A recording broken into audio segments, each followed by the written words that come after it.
街坊，春夏季咧就係小朋友長身體嘅好時機啦。聽講啊，屋企好多小朋友咧都係唔中意食飯嘅。咁今日咧，小楊就用正宗嘅鐵棍淮山啊，同大家整一個番茄湯。呢個湯咧又營養又好飲㗎，小朋友特別中意飲嘅。飲完之後咧，飯都食多2碗㗎。首先咧，我哋揀淮山嘅時候咧，一定要買正宗嘅鐵棍淮山。咁產地咧，我一般啊都會只會揀河南溫縣焦作嘅。呢種鐵棍淮山咧有國家地理標誌認證嘅，就好似東北五常大米同埋我哋嘅新會陳皮一樣，都係有品質保證嘅。老祖宗傳落嚟嘅靚嘢咧，口感同埋營養啊都好唔一樣嘅。今日咧，我就同大家分享一個鐵棍淮山番茄湯。做法特別簡單嘅，新手一次就可以整成功啦。我哋先切翻少少番茄粒，再切翻啲蔥花，跟住咧燒熱啲油，將啲蔥花同埋番茄放入去爆香佢先，炒到啲番茄咧出沙嘅狀態啊就可以啦。跟住落嚟處理下啲鐵棍淮山先，我哋披咗啲淮山嘅皮，跟住咧用刀背啊刨白佢，再將佢剁成細粒，再撒翻少少麵粉將佢撈勻，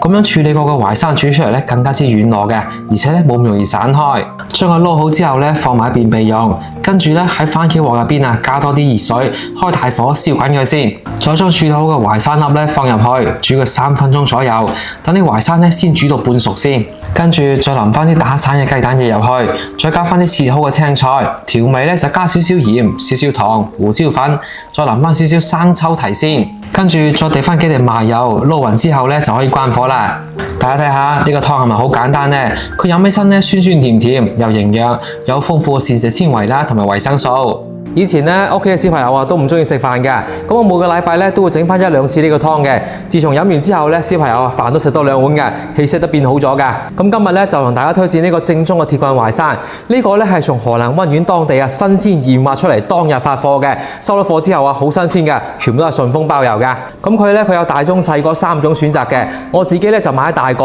佢會大條啲，口感咧更加之粉糯。佢唔同市場上買嗰啲菜淮山啊，寫親咧係脆嘅，唔粉嘅，實實嘅。咁呢個咧佢寫親咧佢就好粉嘅啦，而且咧煮極㗎佢都唔會好容易爛嘅。而真正嘅鐵棍淮山咧，佢煮出嚟好粉糯、好香甜嘅，佢有淮山本身嗰種清香味，小朋友都好中意食嘅。咁我前年咧就同好多街坊推薦過啦，好多街坊食過咧都話靚食嘅，非常之粉糯，非常之新鮮嘅。咁我哋收咗貨之後咧，拆開個包裝啊，放喺通風陰涼嘅地方咧，都可以放咗成個幾月嘅。你如果放喺冰箱保鮮咧，就可以放得更加長時間啦。平時咧，我哋煲個湯啊、滾個湯啊、煮麵嘅時候、煲粥嘅時候咧，或者用嚟炒菜啊，真係噶，又好食又營養。咁春夏季咧就係小朋友長身高，我哋幫佢補充營養、養脾胃嘅黃金時期啦。真心推薦大家試一試呢個正宗嘅鐵棍淮山嘅。